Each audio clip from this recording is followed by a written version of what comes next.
80व्या स्वातंत्र्य दिनानिमित्तान लाल किल्ल्यावयल्यान वंदे मातरमचे गजर जातले, जे विकसित भारत घडवपाच्या राष्ट्रीय संकल्पाचे प्रतीक थारतले. तशेंच आमचो त्रिरंगू ध्वज हो धडस, सत्य, शांती, मातयेकडेन आसलेले नातं आणि मुखार वचपाच्या कल्पकतेचे प्रतिनिधित्व करता, अशें यावेळा सांगपांत आयले. स्वातंत्र्य दिनाच्या या पवित्र सोहळ्यांतल्यान पुराय देशात देशभक्तीचे नवे तरंगे निर्माण जातले. हम यहाँ उपस्थित हुए हैं, वो तिरंगा केवल भारत का राष्ट्रीय ध्वज नहीं, भारत के 140 करोड़ नागरिकों का स्वाभिमान का प्रतीक है, उस एकता का प्रतीक है जो हम सबको इस तिरंगे के साथ बांधता है. मित्रों, ये केसरिया रंग हमारे त्याग का प्रतीक है.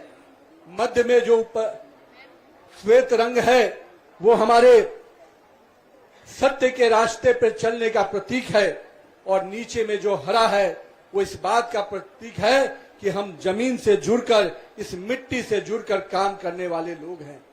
मित्रों, इसमें जो अशोक चक्र लगा है वो इस बात का प्रतीक है कि हमें रुकना नहीं है, हमें थकना नहीं है, हमें चलते रहना है. इस देश के विकास के रास्ते पर लेकर अपने आप को भी इस भारत के भविष्य के निर्माण के लिए लगातार भारत को विश्व गुरु बनाने की दिशा में लगातार चलते रहना है.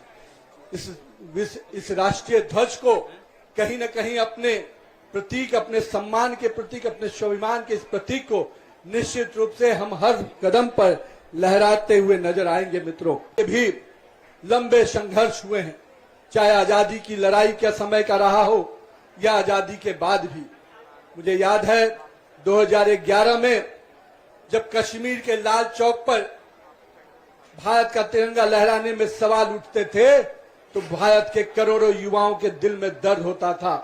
पर मुझे खुशी है कि माननीय प्रधानमंत्री श्री नरेंद्र मोदी जी ने कश्मीर को उस पूरे 370 धारा से समाप्त कर आज कश्मीर में तिरंगा आन बान और शान के साथ लहराता हुआ नजर आ रहा है. ये हम सब भारतवासियों के लिए गर्व का विषय है. मित्रों, आज के दिन जब हम यहाँ पर इकट्ठा हुए हैं तो आज मुझे इस बात की खुशी है कि जब हम 80वें स्वतंत्रता दिवस मनाने जा रहे हैं तो 80वें स्वतंत्रता दिवस के अवसर पर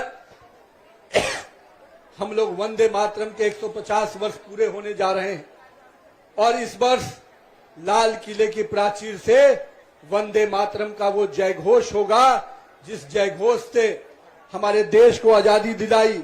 हमारे वीर सपूतों ने अपने जीवन की आहुति हंसते हंसते दी, और कहीं न कहीं वो बलिदान के जो हमारे पुरोधा रहे, उन्होंने कभी भी अपने जीवन की चिंता नहीं की, भारत के शान की चिंता की, भारत के तिरंगे की चिंता की. मित्रों, आज उसी लाल किले के प्राचीर से फिर से जब वंदे मातरम गाया जाएगा और कहीं न कहीं हम सबको विकसित भारत के संकल्प के लिए जोड़ेगा. मित्रों,